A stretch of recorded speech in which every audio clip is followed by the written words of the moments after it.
Hello, everybody. Welcome back to the podcast. Today, I have a very prolific author named Ron Felber. In this episode, we're going to be talking about his writing practice. He's got some great stories going all the way back to the 1970s. And I hope you enjoy this podcast as much as I enjoyed having this conversation. Thanks, and on with the show.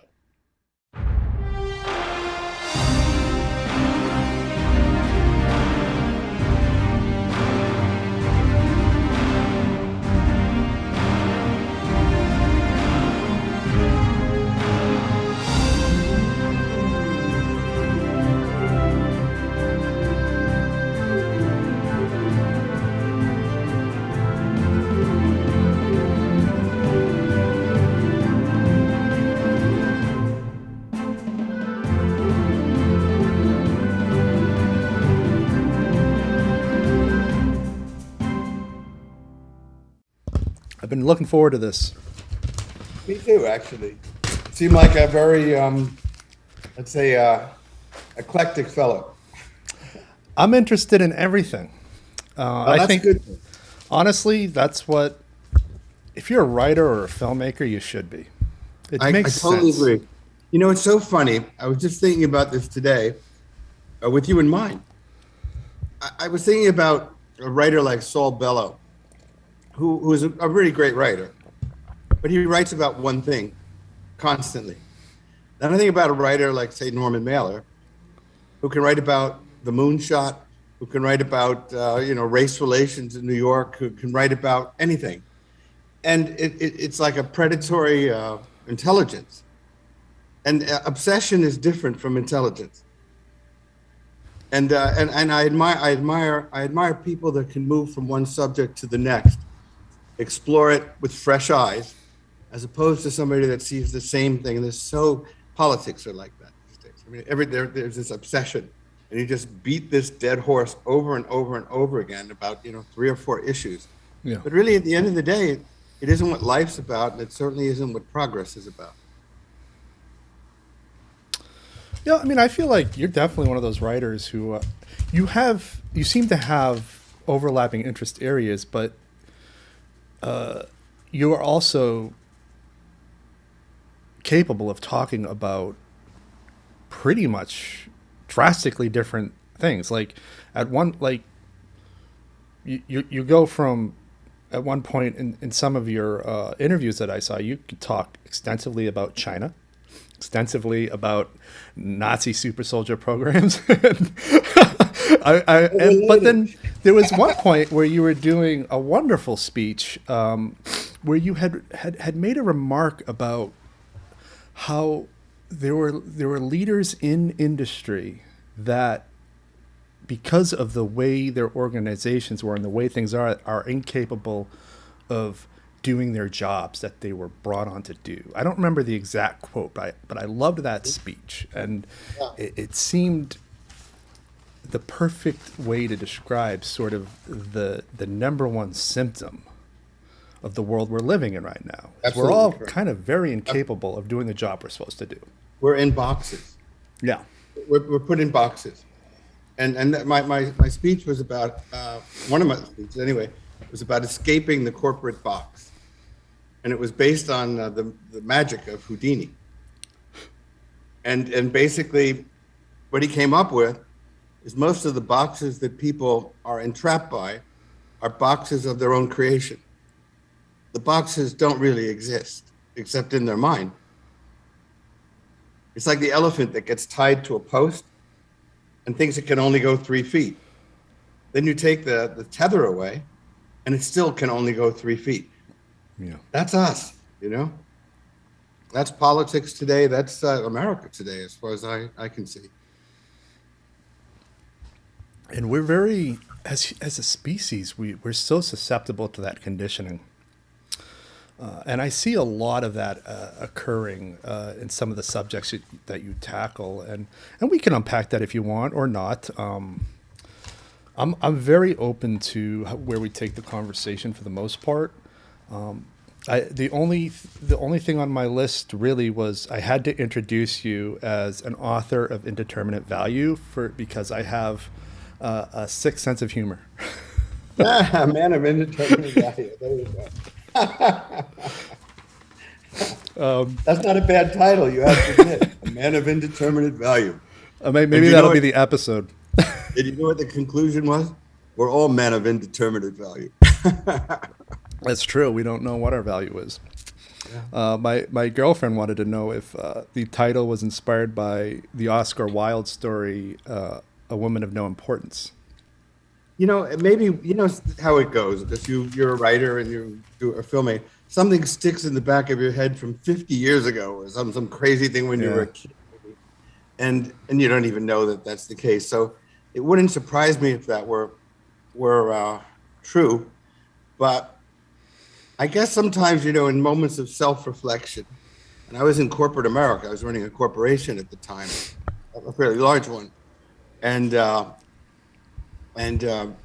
corporations, have their limitations. That's the sort of box that we talk about. Fortunately, my numbers were so good. Our company's numbers were so good, even though we were owned by a German company. The CEO of the corporation, of the global corporation, said, just leave them alone. And they did, which made them a lot of money and made my employees very happy, because companies, like particularly German companies, Japanese companies, are very rigid in terms of you can do this, you can't do that. But if your hands are tied, it's very difficult to battle, particularly in industry during the times I was running the corporation. Because this was when 7 million jobs went to China, most of them manufacturing jobs. So people were bordering on bankruptcy, the big three, everybody's bordering on bankruptcy. So to grow, which we did, on an average of 18% a year, with profits growing at 38% a year for 18 years, unheard of. So they just left us alone. But in moments of reflection about exactly that, I came up with the idea, what is somebody's value? And it's indeterminate. And that word's, I love like incontrovertible, words like that, so indeterminate. It just has such a nice ring to it, almost poetic. So I think that's where it came from. Yeah, I love that title and the whole concept in general, because it's very, very true. We are all people of indeterminate value. What, may I ask, I don't know if this is confidential, what the industry was that you were in? Yeah, no, I was in the industrial chemical business. Oh, industrial chemical.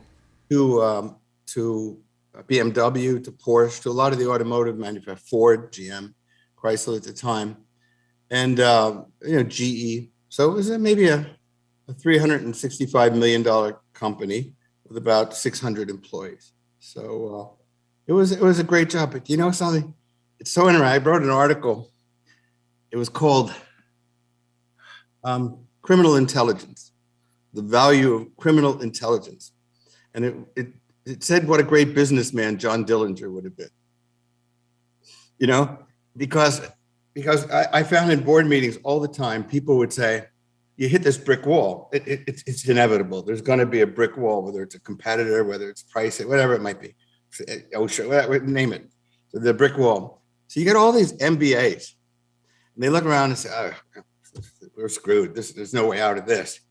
But then you think of a Houdini, or you think of a guy like John Dillinger, who's put in a prison surrounded by 500 National Guardsmen. He's public enemy number one in a prison in Ohio, guards all over the place, National Guards surrounding the place.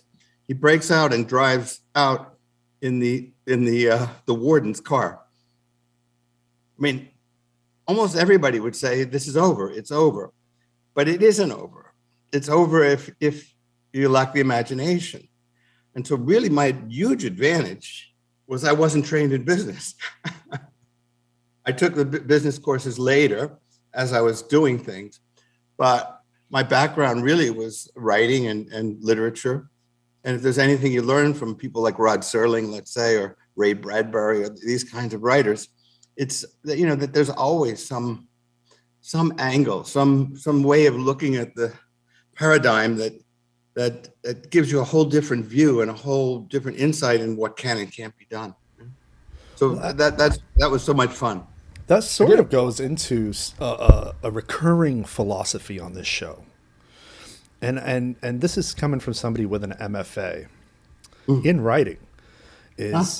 I do think that there's something about graduate degrees that teach people how to stay boxed in and how to sort of lean on a paradigm. Yep. And honestly, I was the least productive in my MFA and in the few years after my MFA than I was in any other time in my life. And I hear the same stories again and again from people who went through MFA in writing, MBA people, people who went to film school. Really? It's just, there's something about the way, I don't know if it's the way it's taught or here are the normalities and here's why you should stick to them. Like, right. You're not going to get the this next is what Elon you can Musk. do. This is and the way you do it. I'll tell you, want to hear something funny? When I went to Georgetown, so I was in debt up to my ears. I had no money. My father was a truck driver, and so it was all loans, and the loans were secured by my parents' house through a credit union, through a truck driver's credit union, a beer company. So when I got out, I was 43. I remember the number vividly, $43,000 in debt. And that was quite some time ago. So it might be the equivalent of $150,000 now. So I couldn't get a job. Affirmative action was roaring. Plus the economy was tanking. This would be the Carter years, inflation, et cetera, and gas lines. So I had to get a job. So I became a cop. I transported federal prisoners. And no offense to anyone, but I didn't really particularly like cops. It's not like I wanted to be a cop, but they paid at the time $14,000 a year, and they would pay for your education because they had programs now where they wanted to educate, guys to have maybe a different point of view on criminals and stuff. So I went and was studying for my master's degree at Georgetown and transporting federal prisoners in Washington, D.C. And these were not nice people. I mean, there was a guy I wrote an article about. His name was Jesse Martin. He killed 83 people, some incredible number of people. He was a hitman. And his claim to fame was that he boxed Cleveland Williams, who once fought Sonny Liston, so tough guy. And so I transported him. I transported the Tullers. This would be a father and two sons who became radicals. He was an employee, sent his kids to the Green Berets. They went AWOL, and they formed a radical terrorist group, hijacked a plane to Cuba, did bank robberies to fund their assassinations. Got caught. One got wounded. They wound up hijacking a plane to Cuba. Since they had killed a cop in Washington, this was the first place they came back. So I transported one of the Tullers, and I had no idea. So these FBI guys have rifles looking for snipers. I have a 38 caliber Smith & Wesson. I'm going, they're not such bad guys. But you meet people like that and you see horrors, true horrors. Yeah. That no one else would see. Describing people, it's like somebody coming back from combat. You really tell somebody, but they say, oh, well, yeah, maybe, or maybe not, or, maybe it's exaggerating. But one way or the other, it was the best thing that ever happened for my writing. I was really annoyed about it. It just wasn't what I wanted to do. But in the end, I started writing for True Detective magazine. So I would meet these characters and I say, yeah, this is a good story. The father, two sons, hijacked planes. So I wrote a novel about it called Death Mission Havana for the Nick Carter series. And I wrote an article for the Washingtonian magazine. And then I met the Hanafi Muslim killers. This was terrible situation. But Muhammad Ali was involved, Elijah Muhammad, the biggest mass murder in Washington's history in Kareem Abdul-Jabbar's house. So, it was a great story. So I met these guys, awful people, and wrote about it because I knew the detectives involved. But that turn in my life, which, when it happened, I said, this is awful. This is the worst thing that could happen. It's like, frankly, it's like somebody taking you and plunging you into a sewer or something. And there you are, and you're living, with no way out. But I guess the whole idea, lemons and lemonade. I said, this is a gold mine. And it really changed my writing and gave me an insight into another world I would never, ever have seen had I not been transporting these guys. And some of them really were con men and incredibly clever. Some of them were incredibly ruthless. Some of them were the devil incarnate. And you really start to understand human nature in a way that you never would selling insurance or sitting in a garret somewhere and writing a novel. You have to live life. Yeah, well, you're seeing. I mean, I don't know if they're broken humans or they're just humans who are unfiltered. Like maybe we all have a little bit of them in us, that sort of thing. That's a whole big philosophical discussion. But how much conversational contact were you able to have with some of these guys? Oh, I got to know them very well. As a matter of fact, it's sort of funny with this guy, Jesse Martin. I was going to write an article, Jesse James Martin, a modern day outlaw, right? So I sit down with the guy. He's an awful killer. I mean, cold-blooded murderer. So I got to know him quite well. So I go in the cell with him, and it's just me. And, really, everything is understaffed in these prisons. So I go in, and it's sort of me and him. And so I said, Jesse, how much did you get, like, for these hits, for these assassinations you did? He said, sometimes I got $1,500, sometimes I got $500, sometimes I got $200. I said, Jesse, so you would kill me for $200? He said, I'd kill you for $50. Because you're a cop. I go, guard. Please let me out of here. For a pack of cigarettes. So at what point though are you so you're writing for these magazines simultaneously while doing this? At what point are you doing a transition, and how does that transition look?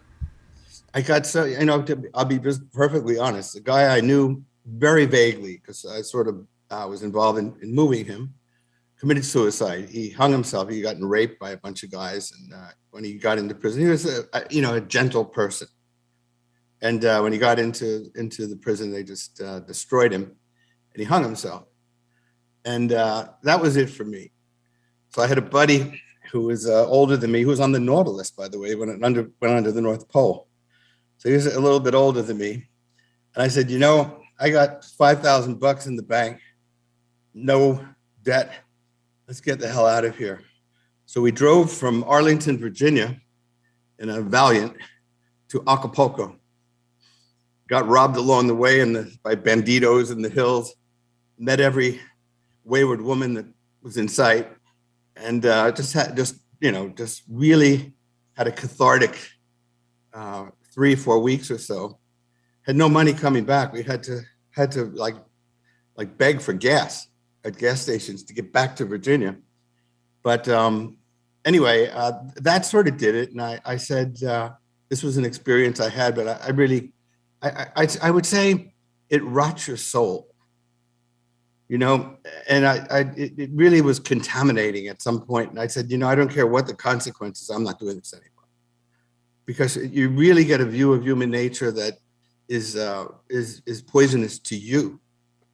And so that's when I went back to New Jersey, where I was from. So I was in Washington at the time. And I met a very nice man who made me a salesman for the company I wound up running. He looked at me and said, you look like a guy that could use a break. I said, you got that right. And so he hired me as a salesman, and I worked my way up to becoming CEO. That whole... And writing all along the way. Yeah. Well, I'd imagine to get to where you're at now, you'd have to be writing all the time. But that statement you made just a little bit ago about how it rots your soul, a job like that. I've heard the same thing about being a border guard, working for the naturalization section of the government, interacting with people who are trying to escape hostile regimes. Yeah. Or even just trying to stop drugs from coming in over the border. I mean, because it all overlaps. Like, it's a similar type of vibe where in a couple of years, a lot of people just walk away. Yeah, I think so. And if you don't, and this is why it's difficult, with these cops, particularly in places like Washington D.C., where there's murders all the time. This is a violent country. It's a violent country. Oh, yeah. And I mean, a cop literally can just walk into almost anything and somebody can just pull a gun and shoot him. And that's the life you're living. And, so even when I was transporting prisoners, a lot of them, I was a single guy. So I was going to nightclubs and things. And, I'd run into guys I transported who I knew were like, out for murder charges. They'd look at me across the bar and I carried a gun everywhere I went. Just no way to live, Yeah. No, it's, but it was a blessing. yeah, you made the best of it, I think. Yeah. Because one of my dreams for society is that we only have cops on a very rare, as needed basis, but it's very rare. For the most part, they're able to sit in their squad cars and write stories. That's the ideal utopia for us that I have in mind is cops spend more time writing stories while, just sitting in their squad cars than at any other time in their career. Can I tell you how I found you? Yeah, please. Sure. Okay, so I don't know if you're sick of talking about this book because every podcast I've downloaded with you is mostly focused on this one book. Mm-hmm. But I think everybody has that thing they create that follows them around and they'll never be able to get rid of it. And I think for you, it's probably going to be Mojave Incident. Mm-hmm. I've often said if I invent a cure for cancer and then die, they're going to say, this is the guy that wrote the Mojave Incident. And by the way, he invented a cure for cancer. Yes, that's absolutely true.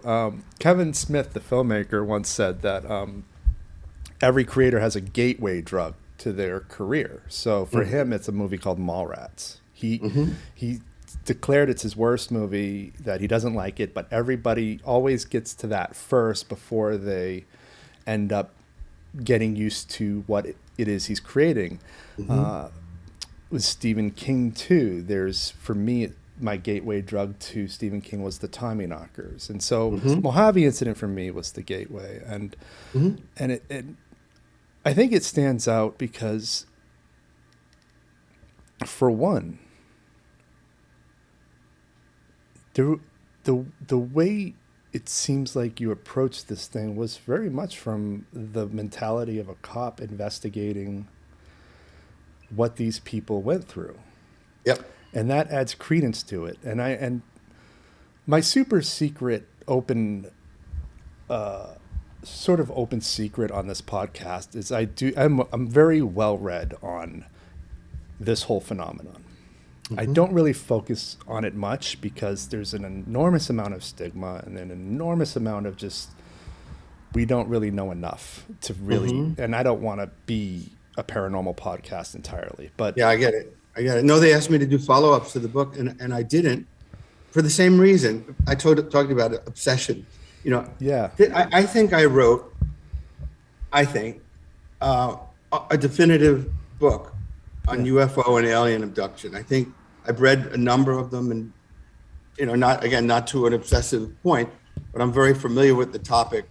And I don't know of a story that's anything like this. And I was lucky enough to stumble onto it. Yeah, that's what I wanted to talk about, though, as it concerns it. And then we can move on from it. Sure, no, whatever you like. I've read the John Max books, all of the Bud Hopkins books. I mean, if there is a legitimate sort of track record of investigations, I will digest it. Sure. And then I'll put it aside. I won't obsess over it. I'm just curious. Yes. What struck me about this was, one, all the protocols you went through to make sure they weren't hallucinating. And we don't need to unpack that because it's out there. They both saw the same thing. That's a big red flag. They weren't hallucinating. But the aggressiveness of it, I've never seen a case that was so aggressive and intense and without any sort of purpose beyond torture. It just seemed like that's all it was for. Yeah. but Eric, if you look, I'll just tell you, it's, whether it's trite or not, I think it's true. If you look at what we do to lab rats or what we do to chimpanzees or if you look at something and don't know it, you say, well, you dehumanize, the Nazis dehumanized Jews, and this is why they were AR. You dehumanize a class of people and you can have a genocide or whatever. This doesn't even enter into the equation because they would view us, I'm sure, like some laboratory specimen. And I wouldn't even put it on the scale of a chimpanzee. I mean, they would look at it like, what a strange sort of thing, what an oddity. And I think the oddity, and I think it's a lot more unique than many, many people think, is emotions and the ability to love and the ability to look into the future. But more than anything, the idea of feeling things. And I think that is unique, and it may be unique in the universe. More and more, the early 10 years ago, people were talking about how many Earths there are.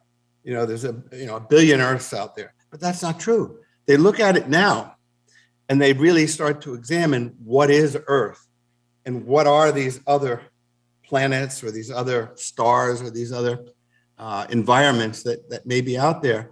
And the more they look, the more unique Earth is. And I think that it isn't about torture. It's about science. It's about studying this species that we call humans. Has anybody ever brought up on any of your interviews the triangle? The triangle meaning the searcher that. No, there was a triangle shape on them, if I remember correctly. Oh yeah, no, it was it was an arrow. Oh, an arrow, yeah. Right. It was sort of a truncated arrow. No, nobody's brought that up, but I thought that was very unique. I wanted to mention it, and then this is the last mention I'm going to do of it because there's so much content out there for the Mojave Incident. Everyone who's interested. J. Allen Hynek, who investigated all the Project Blue Book UFO sightings and was tasked by the Air Force to debunk it at all costs. He first came around to believing something more was going on because of the Socorro incident. Mm-hmm. Socorro, New Mexico, a cop who was the primary witness witnessed a Tic Tac essentially landing and beings walking around outside. Mm-hmm. On the side of the ship was the arrow you described. I did notice that too, because I've seen the same things, read the same things. So yeah, I did make a note of that in my mind.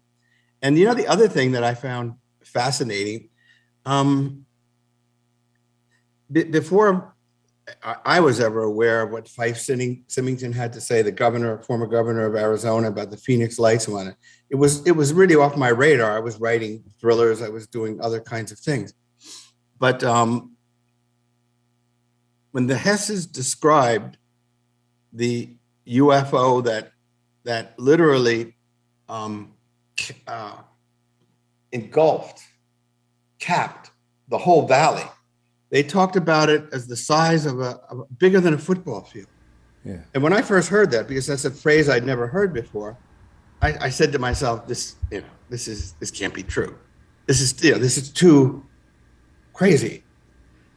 But Fife Symington and the people that watched the UFOs and saw them literally slowly passing overhead at a pretty low altitude, Fife Symington described it as the size of a football field.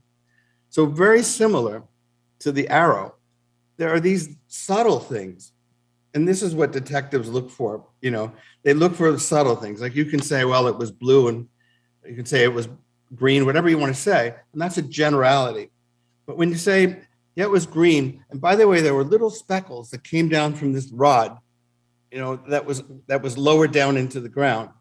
All right, so it was big and it was green. But then if somebody else from another country in another village somewhere, some grammar school in Zimbabwe says, and it had this thing that had speckles on it, it makes the hairs stand up on your arms, and you say, this is true.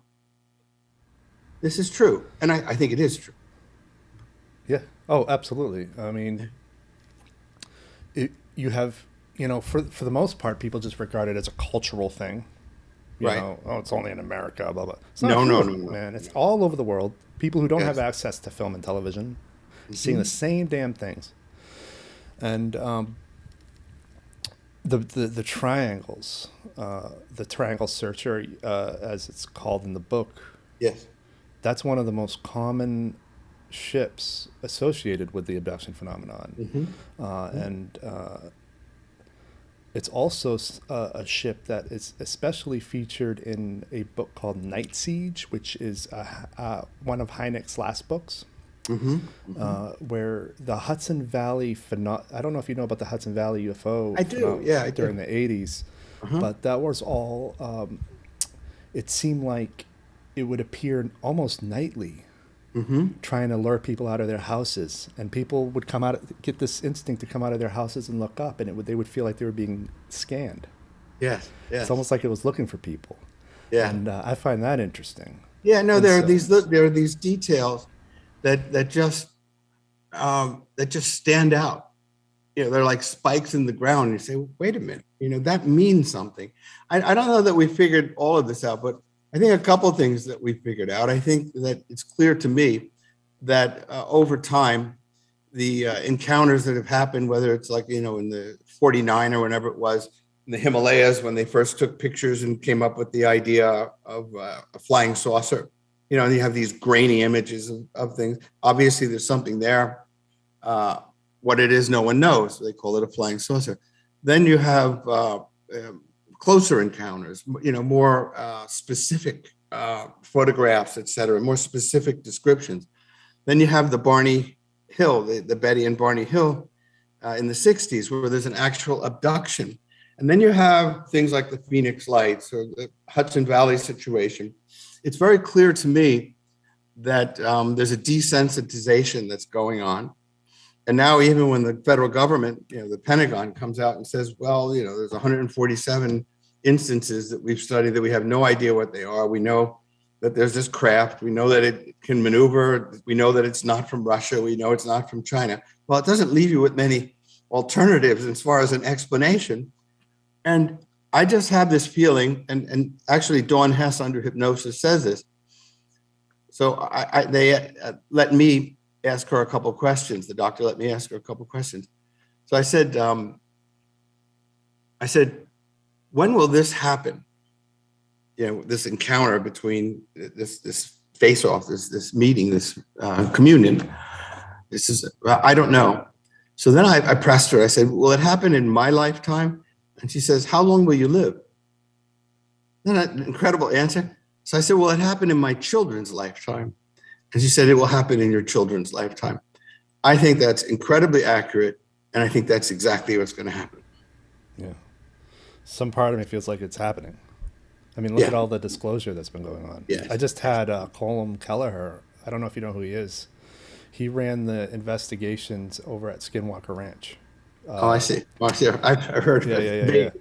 This guy has seen some shit, bro. And he's used, his investigations have used government money. Like $22 million went into government money went into investigating the paranormal there. And we just had a huge conversation about how like all of this is opening up now. It's just, and it's remarkable. Yeah. And with all that said, have you been invited to participate in conferences pertaining to this subject matter? Yeah, I have. I haven't really taken advantage of that. I just haven't. And the reason is, again, I guess I really started out talking about my writing and your writing and filmmaking. I don't want to get hung up on a particular topic. Personally, as a matter of personal interest, I'm probably really on top of what's going on. But as far as getting out and being known as that guy that, yes, I'm writing other books. I have another book that I think is probably the best I've ever done. And it's also deals with the paranormal. And it's documented by Harvard Medical School professors, happened in the late 1890s. And it's just a fascinating story that really almost links with all of this. And what really links is I don't know how many civilizations there are out in outer space. I'm not sure you have to go that far. I think there's a spiritualist, of course, in the late 1800s, mid 1800s, just thrived on the idea of a spirit world, etc. I think there is a spirit world, and I think that these phenomena are all linked. I think we know nothing about human existence. I don't think we know anything about human existence, and I think whatever we think is true today will certainly not be looked at as true tomorrow. It will be looked at as foolish. The way we would look at, spontaneous generation or things like that. Well, I mean, if we did know anything, what would be the point of writing? Yeah, that's true too. Well, anything or everything. I guess I think what we get are glimpses at shadows. I think we get, glints of light that we follow. But I mean, if you look at, I have a dog, maybe you do too.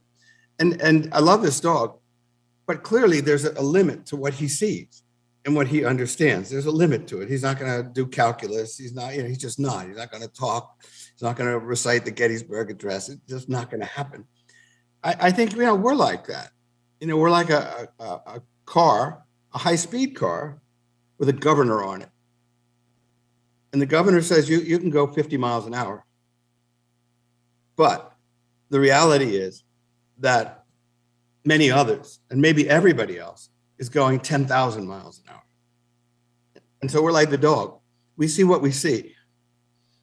But it doesn't mean that that's reality. It means that's what we see now. Yeah, well, but I don't mean what we'll see later.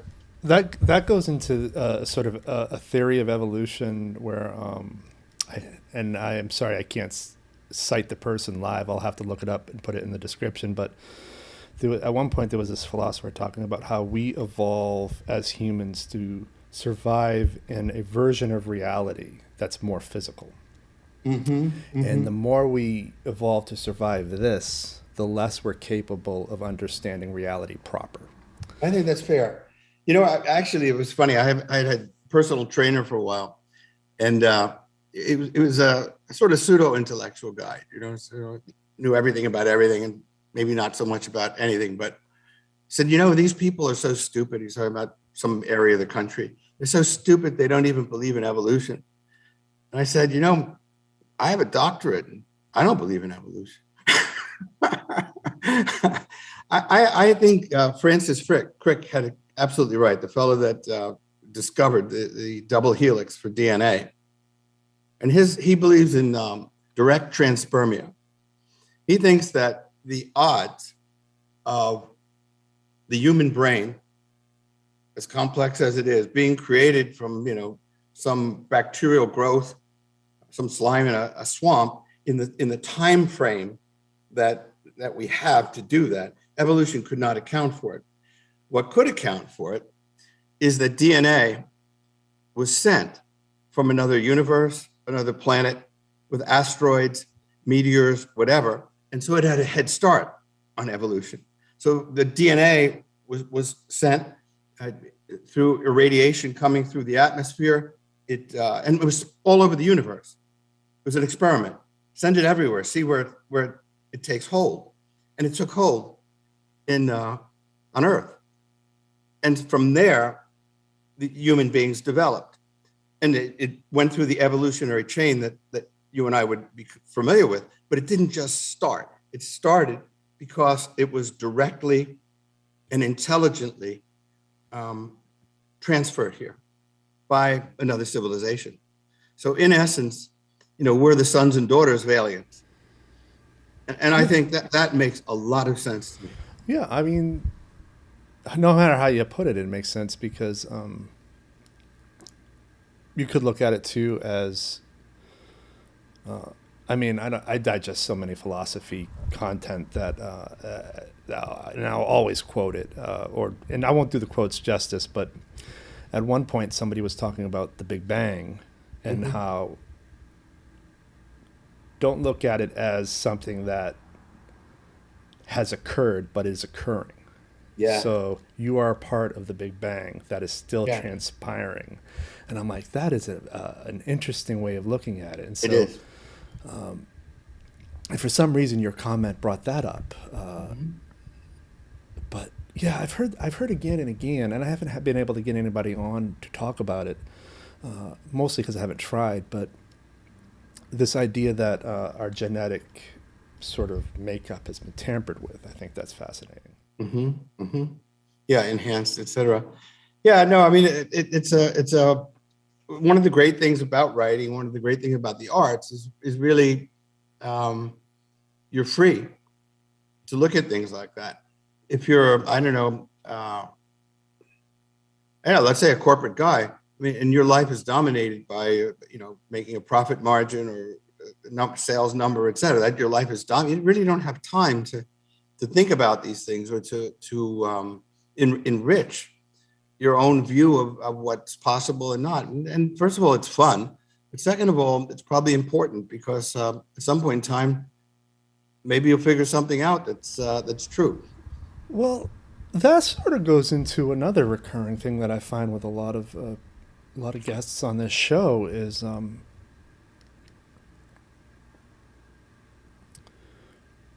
there's so little freedom to experiment and learn and to discover. I mean, some of the best content I've ever created was because I dissolved my like some years back. I dissolved my production company, stopped serving clients, and went back to school. I Hmm. did my BA in my mid 30s and my MFA in my late 30s. I'm Hmm. 40 now. And in that time, I only did super avant garde art house experimental films Hmm. and writing. And Hmm. it was super weird. There were no rules. And it was just discovery. It wasn't me Hmm. serving a client. I wasn't producing a video for some company. I wasn't doing a blog for some person who was paying me. And the most rewarding content I ever created was created in that mindset. But if you're hired by somebody who says, "Oh, we've got to make $80 million on opening weekend, or you're never Yeah. getting hired again," you're Yeah. not going to do your best work. No, no, no. And you'll cater to a common denominator that already exists. So you're not going to be inventing anything, that's for sure. Right? You say, what had the biggest box office 3 months ago, 5 months ago, 5 years ago? Let's try to put it all together You know, into one package. We've got a hit. I yeah, that's to me like. I mean, I think every industry has that sort of version of things going on where it's just a symptom of ideals gone awry. Yeah, Even in science, we were just talking about absolutely. science to a certain extent. I got this guy, Avi Loeb, who's going to be coming on. He's a scientist who works over at Harvard. He's a professor Mhm. there. And he's an advocate for scientists sort of breaking out of.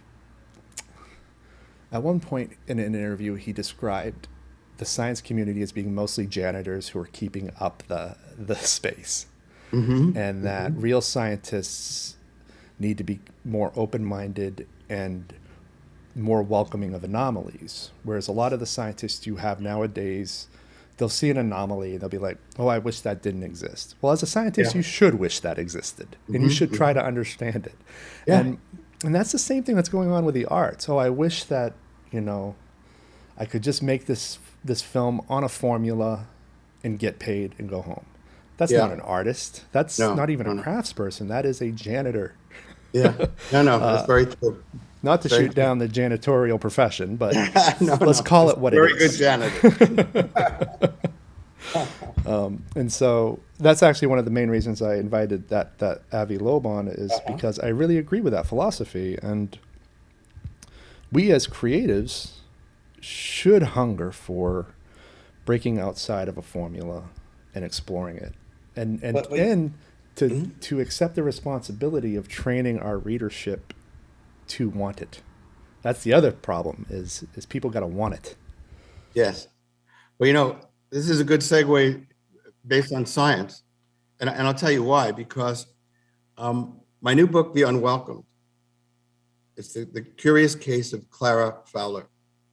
And this happened from 1898 to 1901.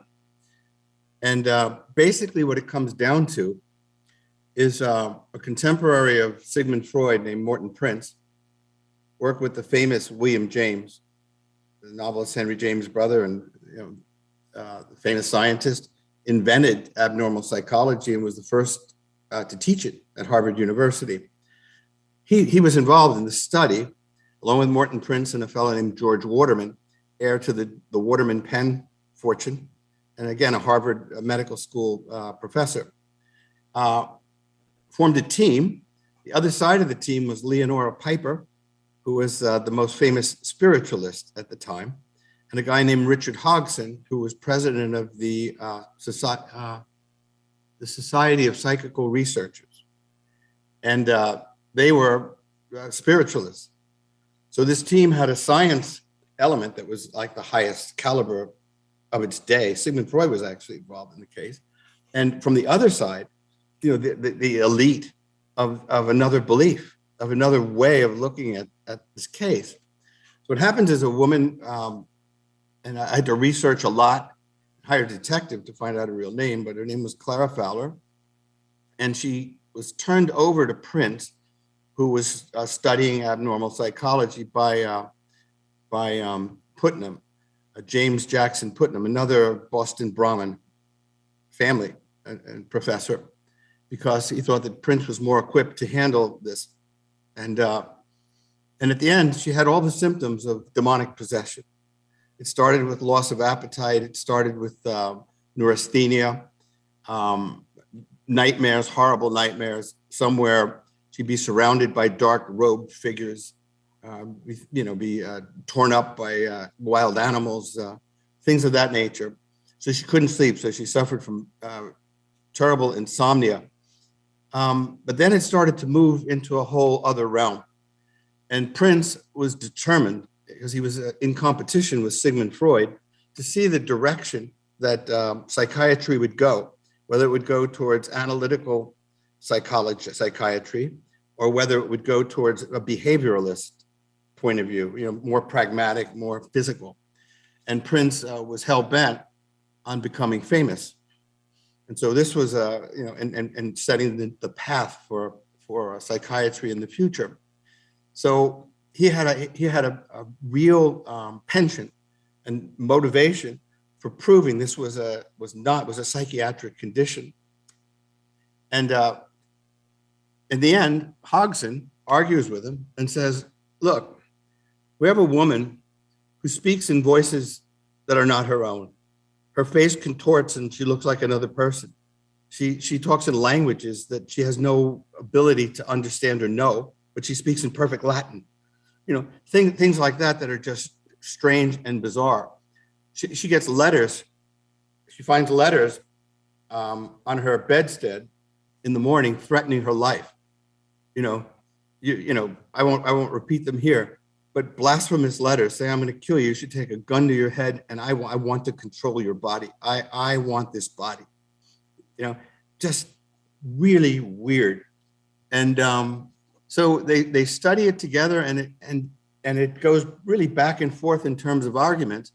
And Hodgson's point of view is, look, just imagine in the year 1898 in Boston, Massachusetts, at Harvard University, we have a woman that displays all of the signs from biblical times, medieval times that we're studying. Instead of trying to find a disease or a name that captures this, what if it really is the devil? If it is the devil incarnate, it means there's a spiritual world. And if there's a devil, there's a God. And if there's a God, there's a life everlasting. We stand on the threshold of proving this one way or the other. This is an incredibly important case, not for science, but for humanity. And so the stakes are very high. And it's just an incredible story. I got it from William Peter Blatty. I was a student at Georgetown University. and a writer, of course. So I was writing short stories. I had my first novel. So, some typos all over the place and, thrown together. And so I knew, he had a bestseller for 52 weeks or whatever. So I was hell-bent on meeting this guy and having him read my novel and hopefully helping me get it published. So I chased him all over the place. Finally, I found out that he had a room with Billy Friedkin and a secretary at the Key Bridge Marriott Hotel. So I went over there, and he wasn't there, but the secretary was. So I plead with her, I say, I'm a student, this and that. I've got my first novel. She goes, look, and behind her, she has stacks of books, novels that people have sent from all over the world, She goes, this is, he can't read it. He's not going to read any of these. I said, look, you tell him that I'm a student at Georgetown, just like he was. And he wanted to be a writer, and he was writing just like I am. I'm like him. He comes from Hell's Kitchen in New York. I come from Newark, New Jersey. All right. My father was a truck driver. His father deserted him, and his mother made a living selling jams and cleaning houses. I said, we're alike. Just tell him that. She goes, all right, look, I'll give it to him, and I'll tell him what you said, but that's it. I said, that's all I'm asking. So I go home for Thanksgiving, and I get a call from Blatty. He goes, I love your novel. Wow, this is incredible. I'd like to meet with you. So we meet, and he says, the novel is too personal. First novels are always that way. So I said, so it's not commercial enough. He said, but you've got the brains and the will to be a fine novelist. So I'll tell you what, I move around a lot. I have a house in Aspen and Beverly Hills. I have one here in Georgetown. And I don't know where I'm going to be living 2 or 3 years from now. But I promise you, my secretary will let you know where I'm living and how to get a hold of me. You write a second novel, come see me, and I'll help you get it published. So true to his word, it's Academy Award week. I was a cop at the time. I had one suit. It was a winter suit. I flew to Los Angeles. I had $80. So I go to the Beverly Hills Hotel where I'm supposed to meet him, and he's not there. So again, I'm in this begging mode. I look at the manager of the hotel. I said, man, you don't understand. I've been working years on this free novel. I mean, I've got to see him. He goes, well, I'm going to tell you what happened. He's getting death threats. So he had to move out of the hotel. Every sort of wacko. Because of The Exorcist? Yeah. So he goes, well, I'll tell you what. In his mail thing, there's a slip of paper with an address on it. I don't know whose address it is. I don't know where it is, but he left it there like for messages. So I took my $80 and the address, and it was in Sherman Oaks. It took me $80 to get there because it was in the hills. And I get out, I'm sweating profusely in this winter suit. I knock on the door, and Tippi Hedren from the Birds answers the door. So she goes, what do you want? So I tell him. He goes, well, he's out with the producer, Noel Marshall, having drinks. So he'll be back sometime, I guess. So I look at her and I say, I don't even have cab fare. She goes, well, come on in. I come in, and I swear to God, she collects lions. Now, I didn't know that. I sit down on the couch, and this lion cub starts moving. I thought it was a stuffed animal, right? I look at her and I go, it's been a long day, and I might have heat prostration or something, but is that stuffed animal moving? She goes, oh, that's my lion. I swear then another one, long and big, starts brushing up against my leg like a cat would, right? So I go, is this dangerous? She goes, not if you don't try to hurt me. I said, well, I have no intention of hurting anyone. She goes, then there's no problem. So Blatty comes back, takes us out to dinner. We all go to dinner. Tippi Hedren and her daughter, Melanie Griffith. And so we go out to dinner. Blatty does exactly what he said he'd do. He looks at the book, which was a spy novel called The Indian Point Conspiracy, about terrorists taking over a nuclear reactor in New York. So he said, well, I'll do it. And I got it published, a small publisher. He goes, but I'm going to tell you something. I was going to write a book but I'm not going to do it. I decided to do something else. And it's about this woman who was studied at Harvard University. And it's the most credible case of demonic possession I've come across. It's documented up and down, the letters, the notes, the doctor's handwritten notes, they're all there on file, and it's there for you. I will call the library and get you access. And you've got a best-selling book. And that was The Unwelcomed, the curious case of Clara Fowler. I tried to write it back then, which would have been the early 80s, but I couldn't do it. I wasn't talented enough to capture another time. I could write a spy novel, I could write something contemporary, but it's very difficult to go back 100 years, 150 years and capture the times and whatnot. So I tried unsuccessfully and then went back to the kinds of thing I was writing, and it didn't get published. But then about 2 years ago, I said, this story is just too good. And maybe now with the experience that I have, and the techniques that I've learned, I can do it. And I did. It's called The Unwelcomed. And is it out yet, or is it coming out? It'll be out in September or so of this year. Okay, I'm definitely gonna get hooked up with that. I'll tell you, I say it's about murder, science, and demonic possession. And actually, there are a couple murders involved that are spine chilling. It becomes a detective story almost. It's really a good one. It sounds like it kind of rolls in a lot of the interests and themes that you already know how to deal with. Exactly. And I appreciate too the not doing it until you felt you were ready. Yeah. That's I didn't know if I was ready. Decision. As you know, you embark on a movie or a project that's ambitious, and it's almost like, I don't know, a tightrope walker or something. Say, I got to go from this building to that one, and it's a little windy and this and that. I'm not sure I can do this, Yeah. But then when you do, it's incredibly gratifying. And, the people involved in the book are Harry Houdini, who was very famous then, William James, as I mentioned, H.H. Holmes, who was hanging around Jack the Ripper. They're all in this sort of time period. And they link. And it's just an extraordinary ending. I look forward to reading it.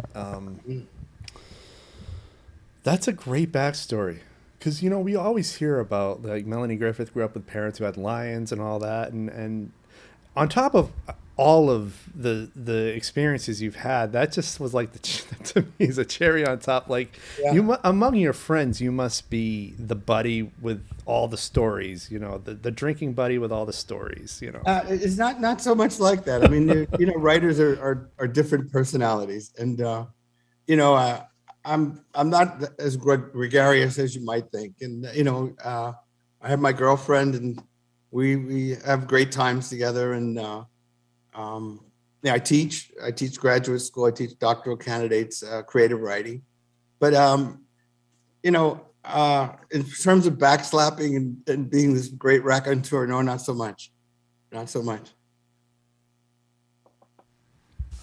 But I can tell a good story. Yeah, sure as shit can. We'll definitely put a link to the new book in the description. I'm proud of that book. I'm really proud of that book. It's so funny when you're doing things. I remember I watched an interview where somebody was taking Muhammad Ali, who was older and suffering from a dementia, and they took him around and showed pictures of him beating Sonny Liston, and great moments in his life. And he said, I don't feel like that was me. I know I did it, but I don't feel like it was me. And I would say that too, when you write something, it's a moment in time, and then you move on to something else. And I don't say that you forget that you did it, but it's not what's important to you because you're looking at the new thing. And then when you look back at it, you say, damn, that's a good book. And that's the way I feel about Mojave Incident. I think it's probably the most outstanding book. I wrote a book, Il Dottore, The Double Life of a Mafia Doctor, which was turned into a TV series and did very well. I have another book called The Hunt for Khun Sa that was purchased by Beach House Pictures, and they're doing a documentary on it, and then a dramatic series. So the documentary's filmed, and they're going to be shopping that around soon, like early this year. And Chris Smith, who did Tiger King for Netflix, Tiger King, that's who's directing it. That's awesome. Yeah, so little by little, things are coming into focus, and I really think this new book is just imagine, the dark, dank streets of downtown Beacon Hill, 1898, glass, gas lamps, a killer at large. It's these Harvard professors dealing with these spiritualists, occultists, and I'm sold. I'm sold on the whole thing. It's great. Visualize this. Just visualize it, and it's. And by the way, the best character is a character, a real character, and he was a marshal in Fall River, where there were two murders of infants that he was convinced the father, Clara Fowler's father, committed these murders. And so he wanted her to testify. So he is sort of stalking her and finds out she's with the psychiatrist. And so he's the observer, watching all the goings on in the house and et cetera, and trying to put the pieces together on exactly what's going on. And quite a character in real life. He was a marshal, and like an old Western, sort of like Wyatt Earp kind of guy, and very flamboyant and interesting. So he's one of the main characters, and it becomes this kind of turn of the century murder mystery, and it's just got a texture to it that I really, really like. Yeah, it sounds like it, because it's also a great moment in history to have. It is a story like that. And Fall River recurs with really creepy things that have happened there. Like it's amazing that you're saying that. It's amazing. Yeah. It's where Lizzie Borden murders happened. Fall River is creepy. Really a creepy town. And when you read the book, the focal point in many ways is Fall River and Lizzie Borden and the whole situation, because that's where Clara Fowler comes from. That's where she was born and raised. And so it's just, we talk about these sort of connections, the arrow that we talked about, or the description as big as a football field. This story is loaded with these kinds of little glints of coincidence that you say, wow, what does this mean? Obviously there's a pattern, there's something that I should be reading into this. Exactly what is it? Well, I wonder if, now that I'm thinking about it, I wonder if there are tales that go further back on that area, like maybe Native American tales. That would be an interesting. Well, there's certainly tales that go back to the 18th century.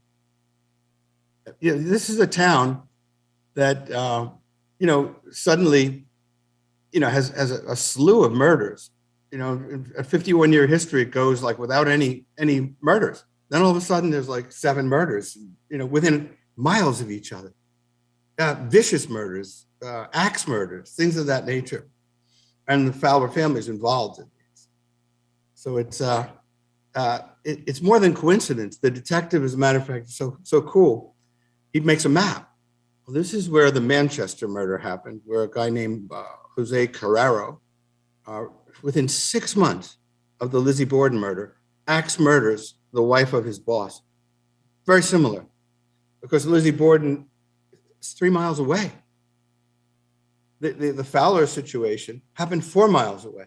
So he starts like making these little maps and timelines, and it becomes pretty creepy, but true. It's a true story.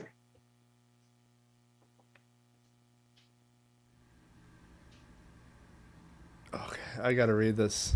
I can't ask you any more questions until I read it. And then I'll have you back on to answer questions. I'd love to be back. God, that sounds like a great follow-up. And I hope it does well. I mean, what you waited like what, 30 years? 40 years? However long it's been Crazy. since The Exorcist came out, I guess. But Well, that would be 72. So if so you do that's the more than math, what are 40 you talking? years. Yeah. That's Yeah. that's Yeah. that's 49 years, something like that. Yeah. But Well, 50 years. 50 years in the making. How about that? it's got to be good.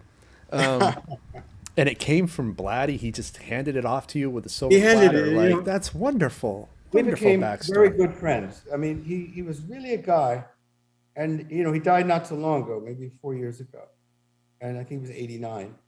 And it was funny. I mean, we had a relationship where I would just show up. Now I knew him pretty well, so if I had something that I thought was really good, I'd go to Washington D.C. and I'd ring his doorbell, and here I am. So he looked at me, and Mark Jaffe at the time was president of Bantam Books, and so I had met Mark Jaffe once or twice. So I show up in his doorstep. He looks at me, and he had was up a bit of a pedestal there before a step. So he's looking down at me. He goes, "Why are you here?" So I said, "I had this new book." He says, "Why aren't you camped out at Mark Jaffe's doorstep?" I said, "Because Mark Jaffe wouldn't let me in." But you will. So he said, "Come on in." And so when they were making Killer Kane, the ninth configuration, Twinkle Twinkle Killer Kane, I was there. I was there the night that he got the Oscar. So it was really just fun and fascinating. Yeah, great stuff. All right, I think I've gone down all my bullet points. I mean, we could keep going if you want. I don't know if you have a heart out. I mean, you could talk about China. You can talk about super soldiers. Well, I'll tell you what, I could You're talk one of the about. best guests. One of the things I could talk about is the Khun Sa story. So this is the hunt for Khun Sa, Yeah. drug lord of the Golden Triangle.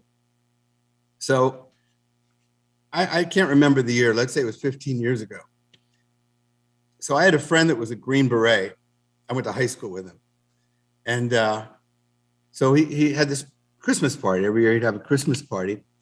And he had a couple friends that were FBI agents.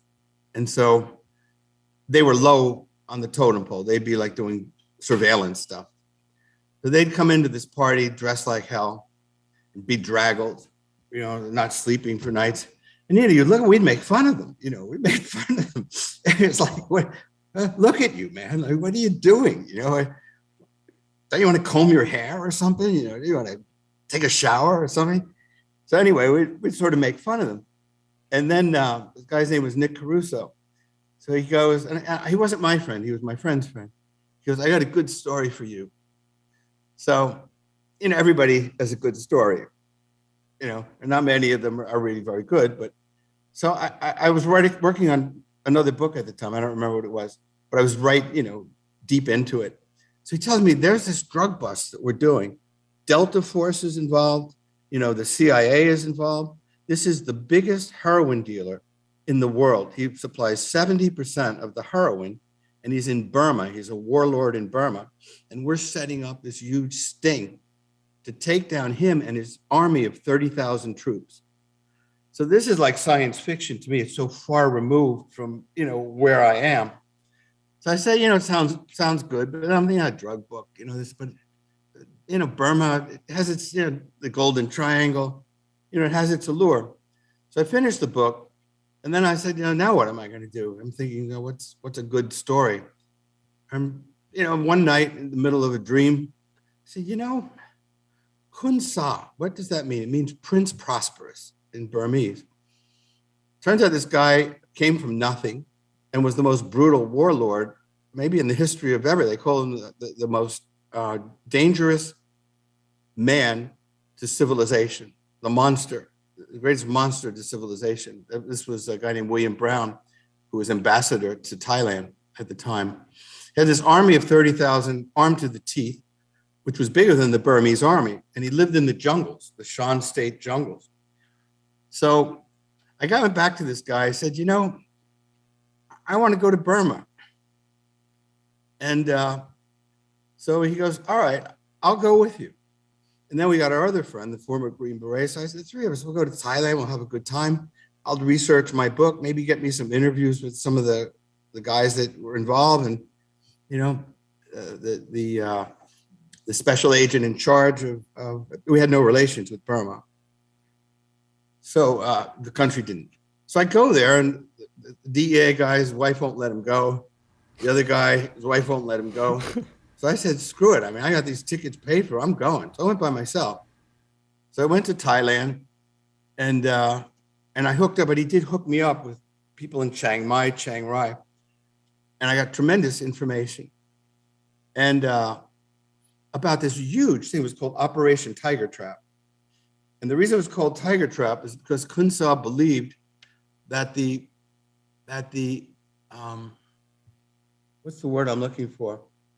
That a tiger penis, when it was fossilized and ground down into a liquid, was a great aphrodisiac.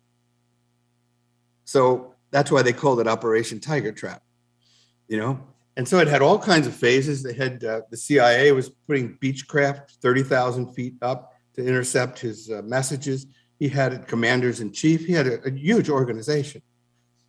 It turned out, and I went deep into this, it turned out that I interviewed a couple military guys that had gone to West Point who were involved in transporting the drugs, the opium balls, tar balls, from Burma to Thailand, where they would be processed into heroin before they went to New York, Hong Kong, et cetera.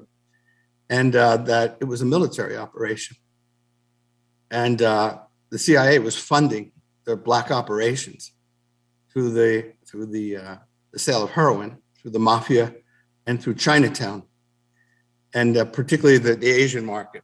So the Asians controlled most of it, and this became the new route after the French Connection was shut down. So this was a massive story. And so I wrote it. I wrote it 15 years ago or something like that. And a small publisher, Trine Day, who publishes sort of, I won't say radical, but not mainstream sort of things. There's not a lot of publishers would touch it because, it's an explosive story. And I had guys actually on tape. Oh yeah, I had my platoon and this is what we would do. And, that's staggering, right? Staggering to me because I lived in Newark at the time. And out of my baseball team, my grammar school baseball team, 5 out of 9 died of heroin overdoses before they were 20. And it turns out, because I was good friends with Bill Bonanno, the Mafia guy, Salvatore Bonanno, Joseph Bonanno, the Bonanno crime family. I knew him quite well. And it turns out that they were using pizza parlors. Talking about points of distribution. There were pizza parlors all over the place, all over the country. So this was their method for distributing the heroin. And right across from the pool hall, where my friends used to hang out, was a place called the Cat's Meow. And that was the heroin distribution point. And that's where my friends got their heroin. And so I was able to put these pieces together, and it's a staggering picture. So they're doing a documentary on Khun Sa now, and then they're going to do a dramatic series about Operation Tiger Trap. But that's how things have been very fortunate to come upon stories like this in ways just like I mentioned. That's how I came to the Mojave Incident. A fellow that was a salesman that worked for me had a best friend who he played football with. He said, he doesn't want to talk about this. He said, but, they don't sleep, they have sexual dysfunction, they're just, he can't work, she can't, they're not good. And I just think it would be good for them to talk to you. And I think it would be good for you to talk to them. And so I went in very skeptical and came out and saying, this is the backbone of America. I mean, these are, college graduates, they've got children, they're well-educated, they've got good jobs. These are not flaky people. And that's when I decided to write it. I do have a question. Actually, you reminded me I did have a question about the Mojave Incident that I forgot to write down. But before I go into that. Going back to the CIA drug dealing story, Yeah. which for some strange reason does not surprise me. I mean, it surprised me then because I was angry about it. Yeah, yeah. I mean, there's a lot of things that once you find out, it's really hard not to be angry. But then over time, things sort of make sense. But were you ever under the impression that simply by knowing it, you were in danger? Because I feel This like would be that's which story you're talking about? the CIA story. Yeah. Oh, yeah, absolutely. I mean, I got a good story for you there. So I'd written a book called The Privacy War, and it was about the FBI, the corruption of the FBI, and how they targeted a congressman that was doing hearings on the FBI's invasion of privacy, meaning blackmailing people, bugging them illegally, listening devices. So he was a congressman named Neil Gallagher. So J. Edgar Hoover sent Roy Cohen, his right-hand man, to Gallagher. He said, look, there are two kinds of people in J. Edgar Hoover's life, friends and enemies. There's nothing in between. He wants you to stop this privacy hearing, call it off. He said, if you call it off, you could be vice president of the United States on the Lyndon Johnson ticket. If you don't call it off, you'll be in a federal penitentiary. So this guy was a war hero, 2 wars, Korea and World War II, had silver medal, star medal, bronze medal, a couple Purple Hearts. He said, you know, some little creep in Washington, some little guy on a desk is going to tell me what I can do. I'm a congressman of the United States. Turned out that cloakrooms were bugged. Everything was bugged. He wound up going to prison. And my book told that story. And so I was doing the Khun Sa story right after this other very controversial book had come out. So I lived in a house, large house, with my kids and wife in a very rural area, in a forest. So you had to really take this winding road to get there, gravel road to get there. So it was really tucked away. We had a milkman. And he would come and deliver the milk every morning, you know, and a mailman that would come and, you know, very typical stuff. So I was out doing an interview, actually, with Bill Badano. And that's the other thing, you know, this is a Mafia guy I'm dealing with in pretty close terms. So I was a little paranoid. So, and for good reason. So I come back at about 3 a.m. from New York, and outside my house is a unmarked, like Brinks truck with all the markings off it. So it's just silver, just scrubbed chrome. Yeah. The engine running and the lights on. 3 a.m, parked. So I had a driver at the time. A friend of mine, you know, was driving because I was so exhausted. So his name was Patrick. So he had picked me up late. He was late in getting there. And I was annoyed. It's 3 a.m. So we get there and I go, he goes, what's somebody doing in front of us? I said, look, it's like a Brinks truck. I said, what is this about? Because the FBI has these vans and whatnot that they use when they're bugging things for surveillance. And 3 a.m, engine running. So he goes, well, I'll tell you what, I'm not gonna just sit here. I said, stop the car. Stop the car. I go up to the vehicle. It turns around and it leaves. So I get back in the car and he goes, I'm going to make it up to you for being late tonight.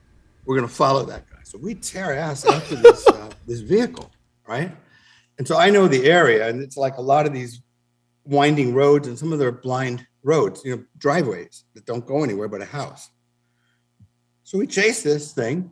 It pulls into a what looks like a road, but it's really a driveway, and I know that. I said, now we've got him. He can't get out. So we take the car and park it so that he can't get out. I get out of the car. I go, who are you and what are you doing in front of my house at 3 a.m. with your engine running? He goes, I'm your milkman. He was the milkman. He had this truck because the weight of the milk was so heavy that he needed. He goes, I'm your milkman. That must have been somewhat deflating. Oh, they're not on to me. Damn. So I looked at him and I said, carry on. That's really funny. So when you brought up the Mojave incident again, I remember at one point you had talked about on another podcast about how the land that it happened on has been retained by the military. Mm-hmm. And I was wondering if you knew when about that happened. Was it immediately after that, or was it after the story got published? Yeah, Or does it have nothing to do with it? I know. I think it does have a lot to do with it. I think that the Hesses went back literally days after to just try to understand what happened to them. And they found it was just very benign. I mean, it was like, which was really the mind-blowing thing. What happens when something so momentous happens in your life, and then it's gone. And you can't reclaim it, you can't re-see it, you can't rewind it. It's just gone. It's maddening. It's maddening. So they went back a couple days later, and then they went back after that, and that might have been a month later, and it was locked down. There were fences and whatnot, and you couldn't get into that area. So, soon. Coincidence. More than a coincidence. Yeah, maybe. This was a great show, man. Good. I'm glad. So how do you do this now? How much time do you have for your podcast? Because we've been going for quite some time. Yeah. I mean, the longest episode I've had was almost 3 hours. Wow. The shortest one was about 20 minutes. So it really depends. This is an earmark of a conversation I enjoyed. So it was fun. I really enjoyed the conversation. Yeah. What'll happen next is I'm going to edit. I'll edit over the weekend, and then I'll schedule it to go live either Monday or next Monday. Great. Depending. I'd like to do this again after your book releases and once I've read it. I'd love to. Because and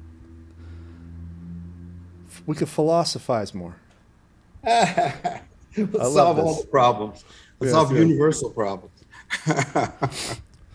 Eric, thanks so much. Yeah, thank you. Have a good day. Take care.